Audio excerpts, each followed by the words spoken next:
at ng isang pagsubok na ito sa tatagan natin. Tama. Naging matatag na nga siguro tayo dahil pinatigas na rin ang panahon ng mga puso natin. Nawala man silang lahat, anak. Ipinagpapasalamat ko pa sa Diyos na andyan ka pa rin. Hindi mo ako pinababayaan habang naghihintay ako.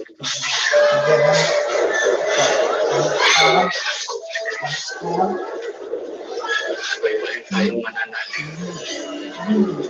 Nandikit tayo, di ba? Huwag mong pababayaan ang mga anak mo. Mahal ko kayo. Papa. Wala Hollywood Asian movies.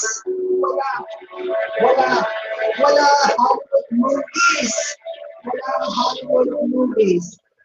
Wala Hollywood.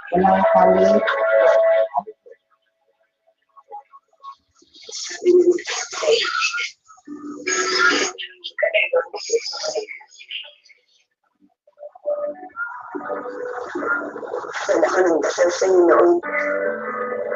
Hindi ka nakikinig. Ano mo ba talaga akong piliin? Gusto ko lang naman mabagay sa'yo. Gusto ko bumalik ulit. Pwede yun. Wala ka bukod dito sa puso ko.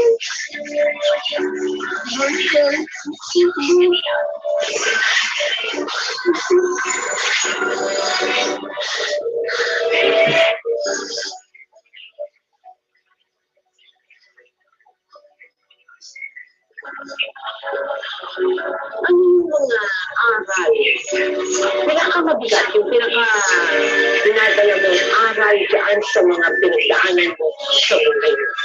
Kaya po na mag-ano lang po, makatatag lang po, mag-pray lang po kay Lord. Kasi yung mga pinagdaanan ko po, siguro may plano po si Lord para po sa akin. Anong plano? Alam mo na ba kung anong plano? Katulad po ng ganito na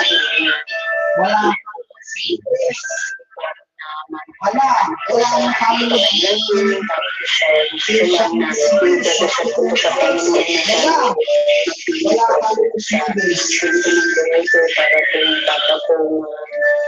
natulungan ko po sa hinaharap ko ng pagsulong.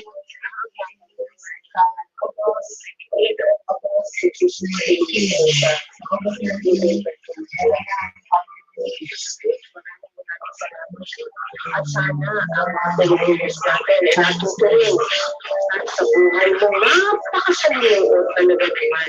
Pero tama ka, habang may hindi na may pag-asa, lalo na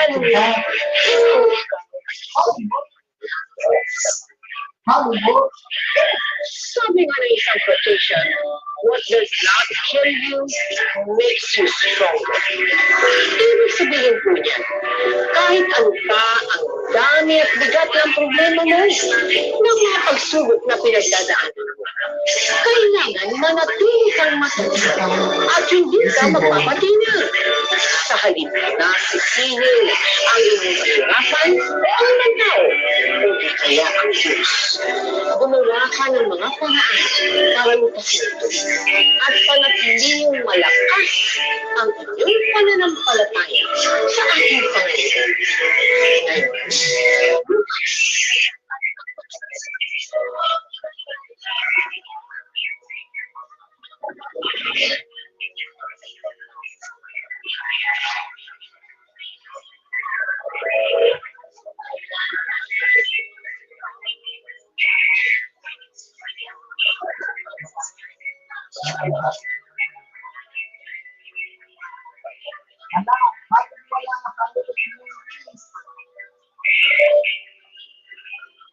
Bakit wala